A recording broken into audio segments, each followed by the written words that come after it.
Welcome to new TV Telugu. Andhra Pradesh liquor scam కేసులో భాగంగా మాజీ ఎంపీ విజయసాయిరెడ్డి నివాసంలో ఎన్ఫోర్స్మెంట్ డైరెక్టరేట్ నిర్వహించిన సోదాలు ముగిశాయి. హైదరాబాద్ లోని జూబ్లీహిల్స్ లో ఉన్న ఆయన ఇంట్లో తనిఖీలు సుమారు 13 గంటల పాటు కొనసాగాయి.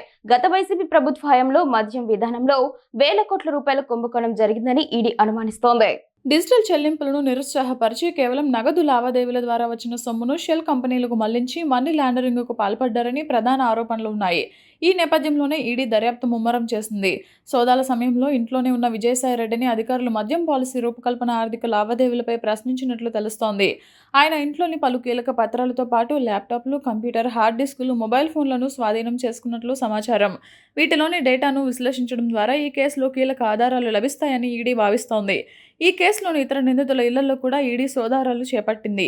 ఈ సోదాలు రాజకీయ కక్ష సాధింపులో భాగమేనని వైసీపీ ఆరోపిస్తుండగా, ప్రభుత్వ ధనాన్ని దోచుకున్న వారిని వదిలిపెట్టవదని అధికార కూటమి నేతలు డిమాండ్ చేస్తున్నారు. ఈ కేసులో లభించే ఆధారాలను బట్టి మరికొందరు కీలక నేతలకు కూడా నోటీసులు జారీ చేసే అవకాశం ఉందని తెలుస్తోంది.